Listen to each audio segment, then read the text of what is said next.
যে সকল বিভেদের অবসান ঘটিয়ে যদি একটা সম্মিলিত ঐক্যবদ্ধ জাতীয় পার্টি গড়ে তোলা যায়, তবেই জাতীয় পার্টি কেবলমাত্র আগামী দিনে একটা ভালো ফলাফল প্রত্যাশা করতে পারে।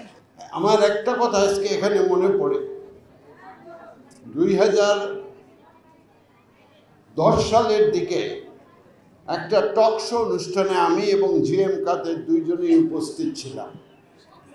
তো সেখানে আমি এই আমাদের যে জাতীয় পার্টি সরকারের আমলে অ্যাচিভমেন্টগুলো তুলে ধরছিলাম। তখন এই জিএম কাদের বলছিলেন যে আপনি আমাদের এই জাতীয় পার্টি না হয়েও যেভাবে এরশাদের কথা তুলে ধরলেন, এটা তো আমিও পারি নাই। আমি তাকে বলেছিলাম যে আপনার তো পারার কথাও না, কারণ আমরা জাতীয় পার্টির প্রতিষ্ঠার দিন থেকে আছি, আর আপনি যোগদান করেছেন 96 সালে। অতএব তার এটা পারার কথাও নয়।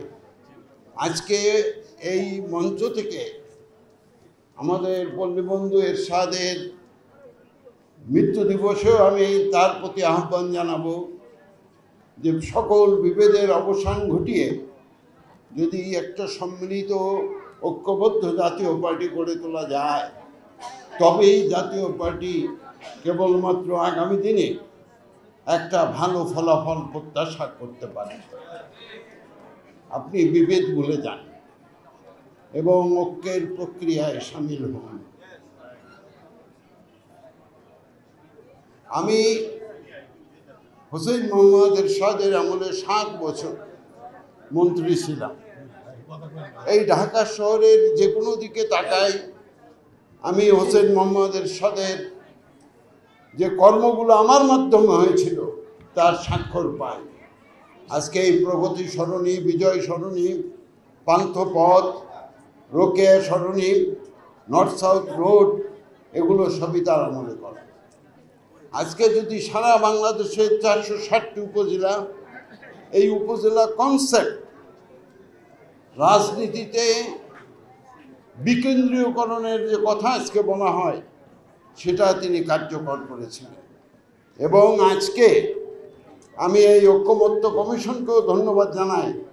তারাও আজকে সুপারিশ করতে চলেছে যে আবার বিচারিক আদালত উপজেলাতে ফেরত আনা হোক, আবার হাইকোর্টের বেঞ্চ বিভিন্ন জায়গায়, 4টি বিভিন্ন জায়গায় দেয়া হোক, যেটা হোসেন মোহাম্মদ এরশাদ আজকে থেকে 36 বছর আগে করেছে।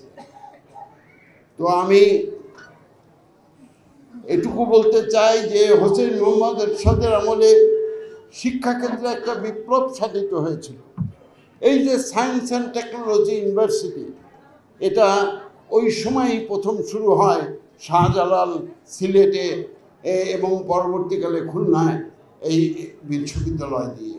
মেয়েদের পলিটেকনিক সেই সময় শুরু হয়, ইংরেজি মাধ্যম তখন চালু হয়, কম্পিউটার শিক্ষা সেখান শুরু হয়, মহিলাদের শিক্ষা অবৈতনিক করা হয় এরশাদের আমলে। এবং কি বলবো, মহিলাদের জন্য প্রথম পলিটেকনিকও সেই আমলে করা হয়।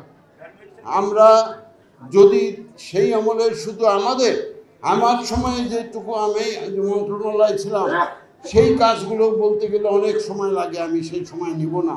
আরও অনেক বক্তারা আছেন, বিশেষ করে আজকের প্রধান অতিথি নিশ্চয়ই গুরুত্বপূর্ণ ভাষণ দেবেন।